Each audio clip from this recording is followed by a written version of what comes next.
So I'd like to talk about captioning video content. Now, at the University of Lincoln, we have put a lot of conscious effort into enhancing the digital accessibility of our learning resources. We started a few years ago by promoting LinkedIn learning courses to staff to try and enhance that digital accessibility skill set.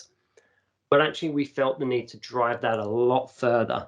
And so we started face-to-face workshops, working with staff, producing support information that resulted in us launching a mandatory all-staff training course on digital accessibility.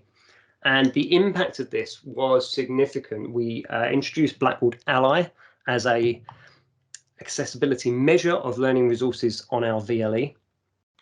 And that allowed us to monitor the impact of our work around enhancing digital accessibility.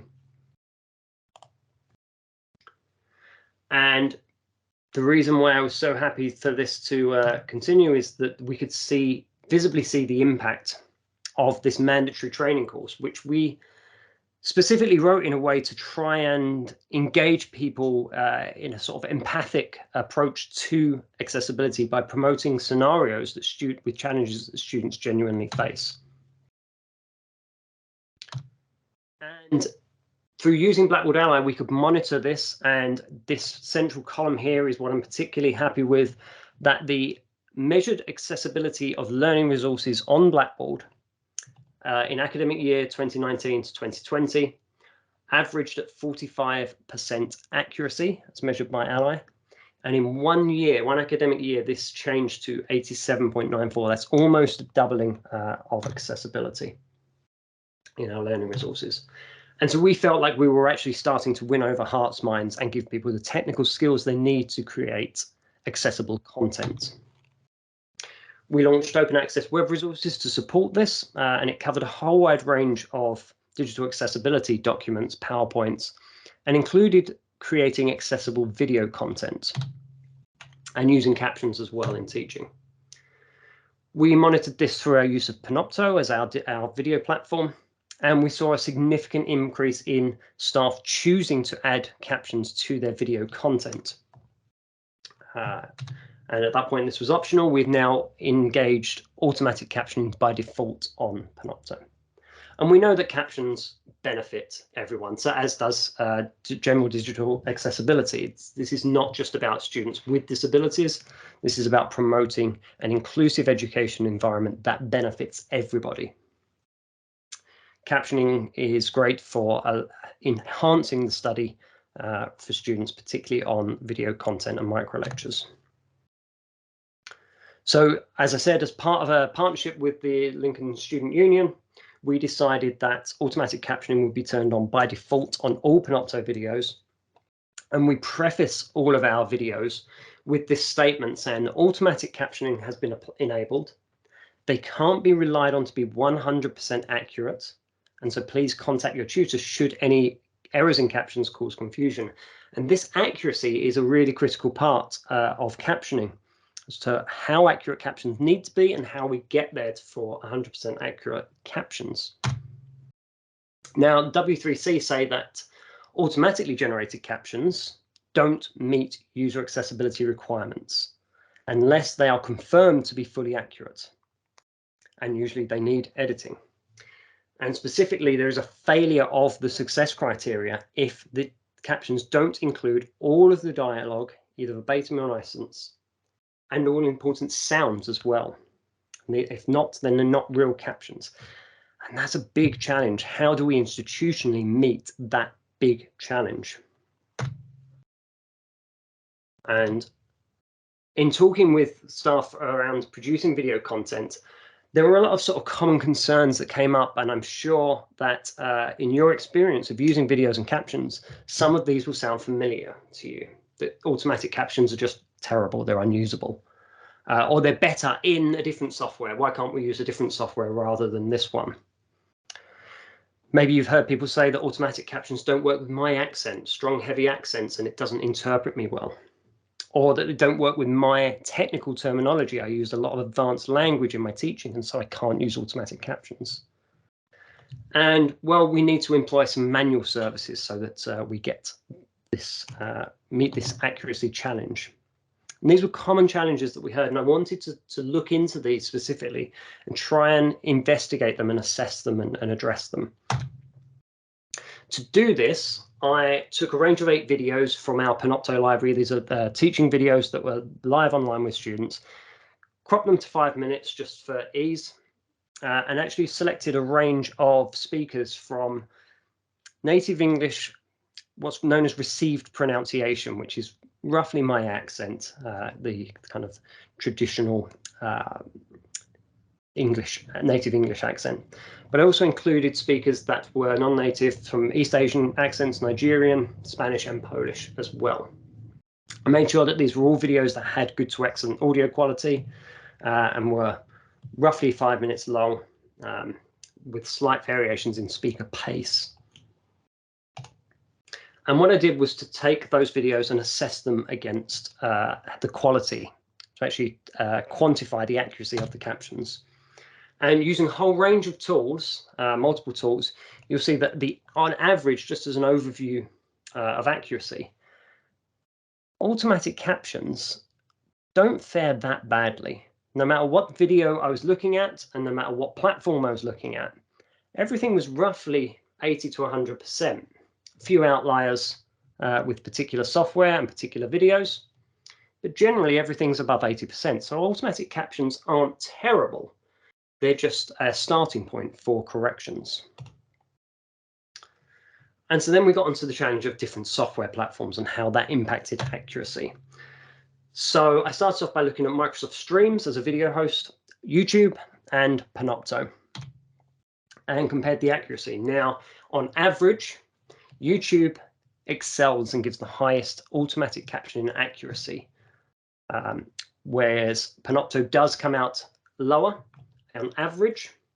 You can see generally that these aren't actually that different, with a few exceptions, and here are the outliers. This very low score of 48% here, this low score of 66 here, that skew the average for Panopto.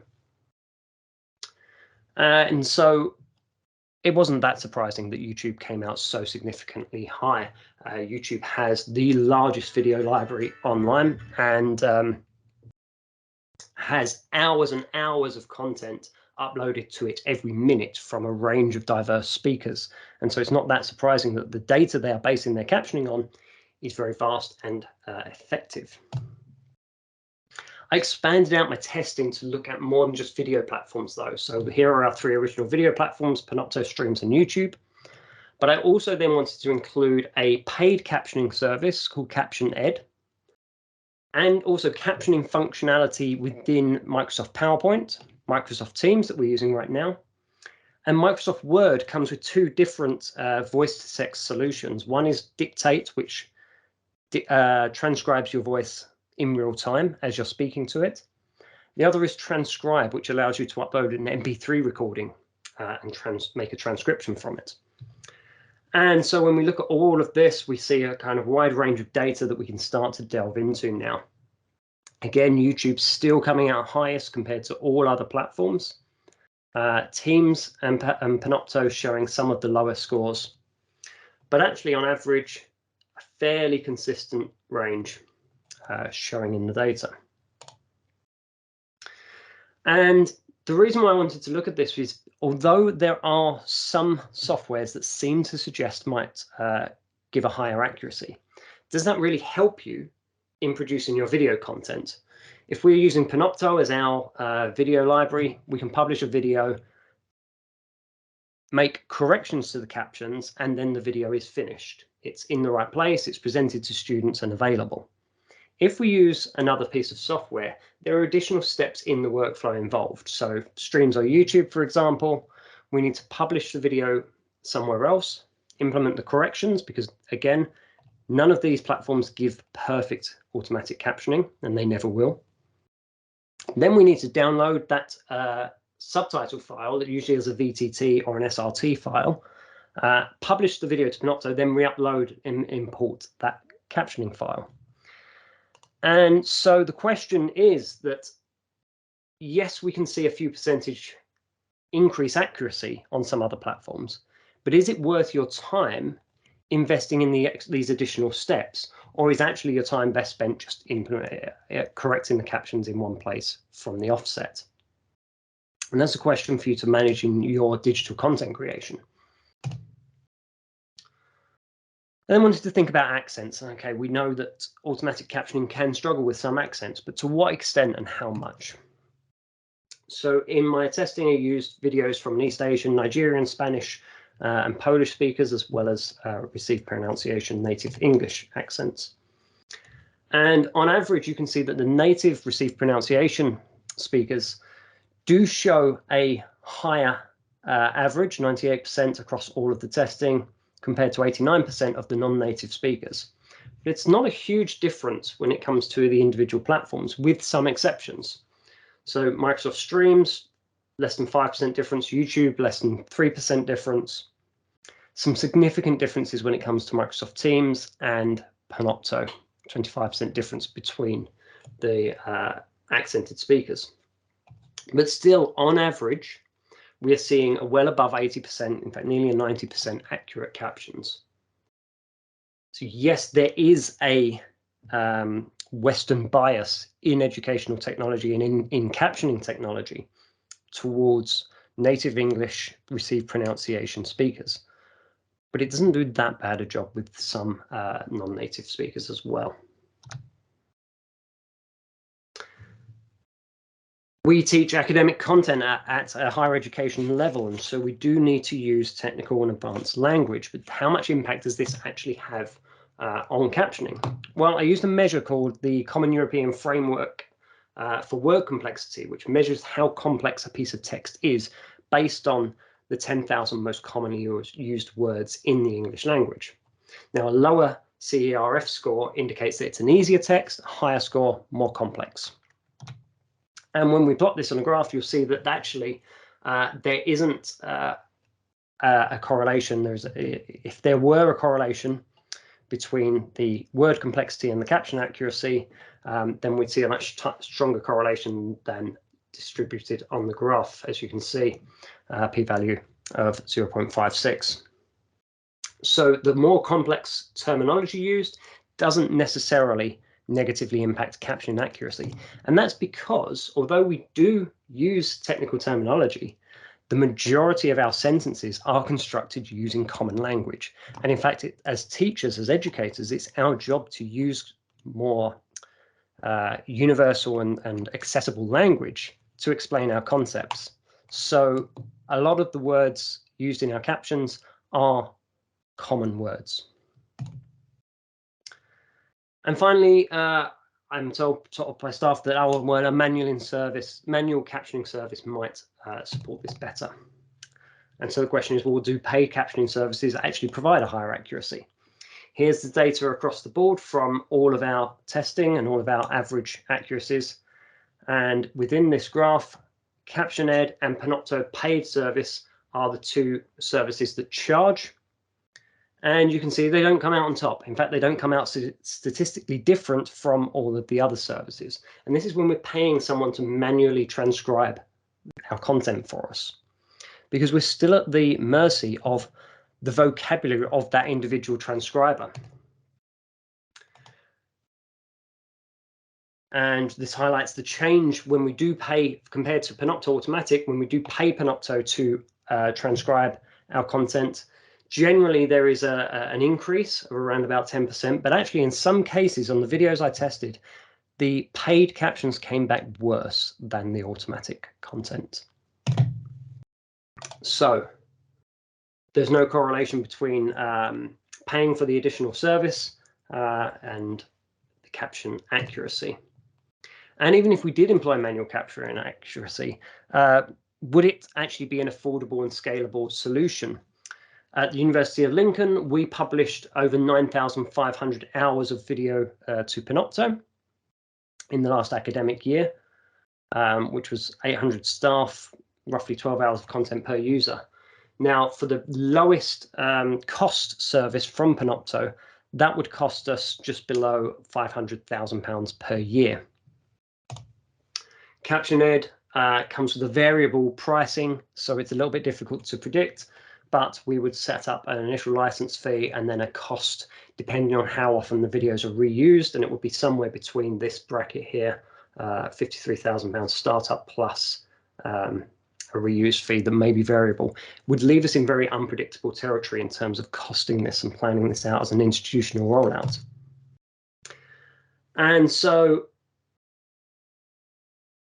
we started to look at, okay, well, is there anything else at play here? And with the last few minutes we have in this session, I'm going to very quickly run through an idea and a concept that I wanted to look into, just to flag it to you as something I think is very vital when it comes to video recording.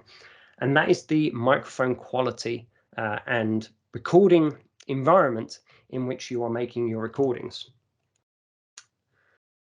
I will skip through some of this, but I've investigated that reverb has a significant impact on the intelligibility of a recording and so the caption accuracy. And this is because when microphones hear our voice, it's either direct, like I'm speaking right now, which is a few centimeters away from my microphone, or in a teaching space where that sound reverberates around the room a lot. And this has a significant impact on the intelligibility of recordings.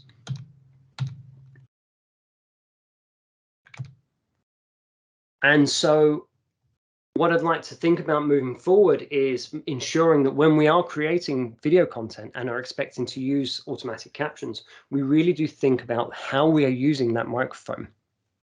Clip microphones, that's wireless lapel microphones, will always be a fixed distance from your mouth, and so will always give a fairly consistent recording quality. Fixed microphones in a room will work well if you are stood at the lectern and presenting. But most of us tend to move around a lot when we are teaching. Even now, I kind of keep myself moving because it adds a level of dynamics and activity to your teaching.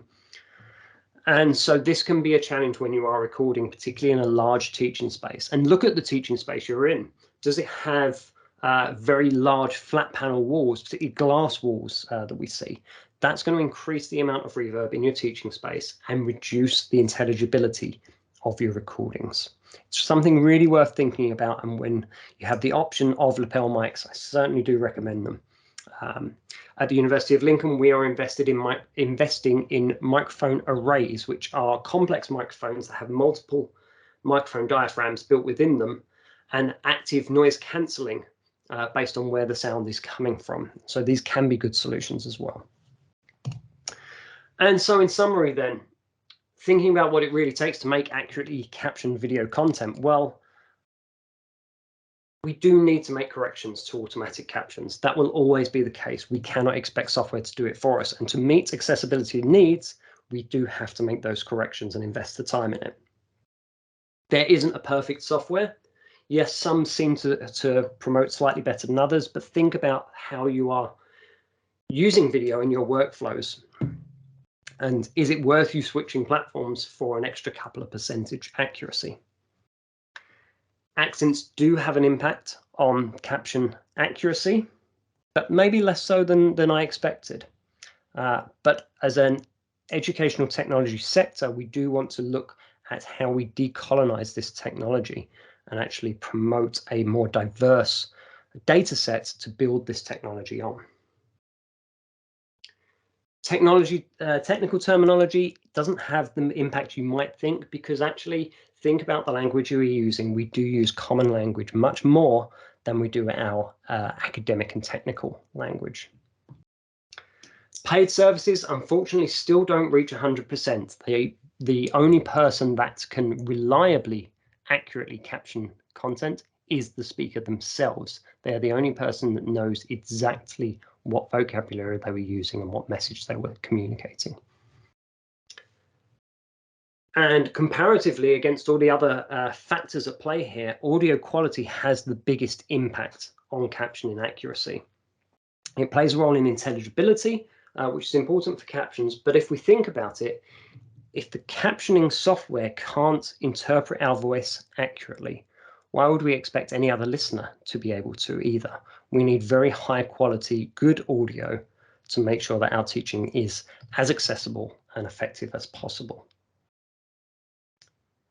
So thank you very much for your time this morning. That was not the presentation we were expecting to attend today. Unfortunately, our scheduled presenter had problems and challenges joining, but I hope you didn't mind me standing in and giving an impromptu presentation on captioning accuracy that I hope you found interesting. I'll happily take any questions in the chat. We have a couple of minutes to go before this session ends. Thank you very much.